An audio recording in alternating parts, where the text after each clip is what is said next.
excited to be here today to tell you about my Victober Tbr. This is a very widespread readathon all across BookTube, so I'm not going to go into too much detail explaining it because I'm sure most of you have already heard of it.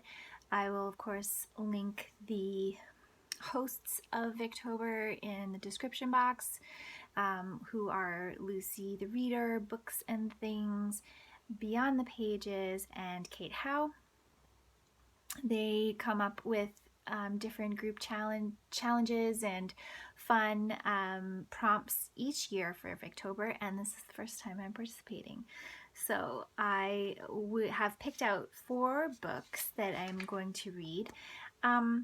They don't fit every prompt, and I'll explain that later, but the first and most monumental book that I will be tackling for Victober is Wives and Daughters by Elizabeth Gaskell. So this fits 2 prompts: book by a new to you female Victorian author. I have not read any Elizabeth Gaskell, so she's new to me, and a book that's over 500 pages.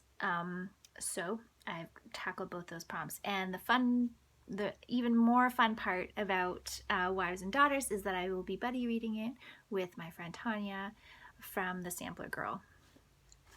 So I'm really looking forward to delving into Elizabeth Gaskell. The next book that I want to talk to you about fits the under 250 pages prompt. It's Alfred Lord Tennyson's The Lady of Shalott, and this is a long poem, and it was published in 1842. So this version is actually a children's version, and it's an illustrated version of the poem. So I'm not exactly sure if the entire poem is in this book, but I'm going to, it's beautiful. It has these lovely sheer pages and some really lovely little illustrations. You can see them there. So I will be reading this edition, and then I'll also be double checking online to make sure that it does contain the whole poem. And the reason I picked this poem is because I've never actually read the whole thing, but I've of course heard it quoted many times.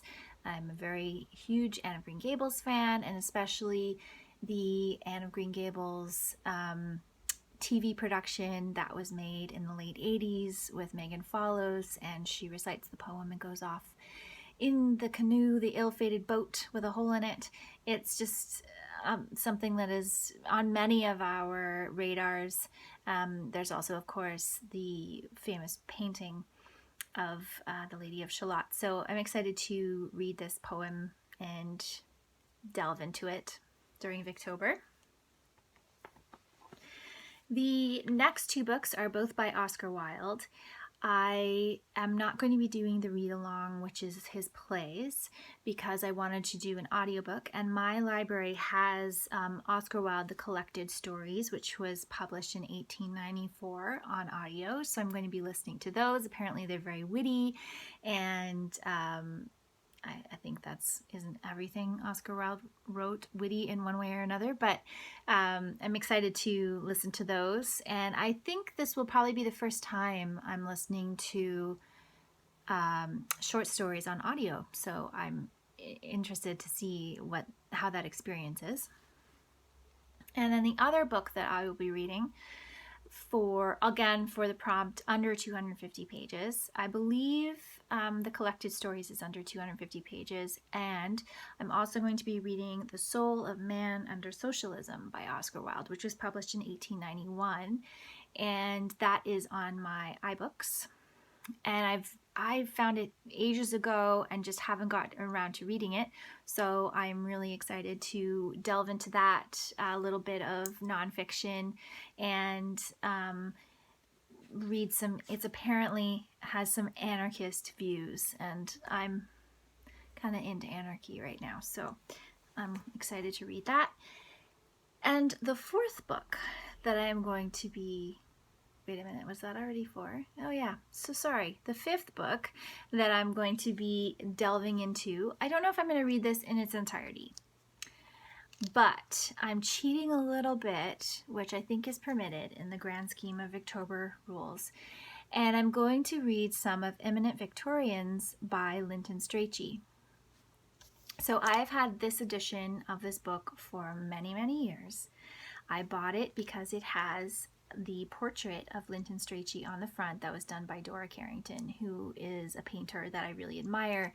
I am much more obsessed, if you could say that, or interested in the Bloomsbury Group and kind of the early 20th century era of fiction writing and of writers and of just general life. I feel like the pre-war and post-World War I society just had a lot of teeth to it that I find really, really compelling. So obviously that's past Victober rules. But this book was Lytton Strachey's critique of 4 prominent Victorian heroes. And it, I think, was the book that catapulted his writing career. And so he has in here, he writes essays on 4 people. So one of them is Florence Nightingale. So she's probably the one I'm most interested in reading because I read Emma Donohue's The Wonder this year. And the nurse in The Wonder was a Florence Nightingale trained nurse. And so I'm really interested in reading more about Florence Nightingale. The other people were Cardinal Manning, Dr. Arnold, and General Gordon. And so I'm not sure. I think I'll definitely read the foreword and the section about Florence and the essay about Florence Nightingale. I don't know whether or not I will get to the other ones. I have been very busy in September, and I do have a few other books that I want to get to in October to kind of celebrate Halloween and spooky things. So, but I will definitely delve into this and have a read and see how I get along with Lytton Strachey's writing. And I think it's always good to have a different perspective. So while we're celebrating the Victorians, I think we should also be looking at them with a critical eye and kind of trying to make sure that we are being realistic and unbiased about the time period. And I think reading someone who was alive at that time and dealt with a lot of the conventions of Victorian life and his critique on that will be a really, really interesting thing. And if you don't know anything about Lytton Strachey and Dora Carrington and, I mean, Virginia Woolf, the whole Bloomsbury group are fascinating to me. And so this is an area personally that I just want to delve into more. And I thought since they're related to Victober, I would give it a read this month.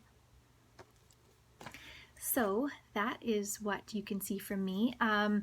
I'm not going to be rereading anything, and I'm not going to be doing the prompt about finding an underrated book that was published in the same year as your favorite. I don't feel like I've read enough Victorian literature to really have a favorite yet. I have read some, but just not as much as you need to, I think, in order to pick a favorite. So this is going to be a really fun experiment for me, and I will be reading by candlelight because I think that will be really lovely and fun. If I can find a nice evening to do that too in October, maybe a nice rainy evening would be great. And I will be creating probably a vlog, maybe more than one, maybe just one, about my experience this month. So I really have been enjoying watching all the Victober TBRs. I'm a little bit obsessed with them, to be honest. Thank you so much for watching, and I hope you all have a wonderful Victober, and I will see you again soon.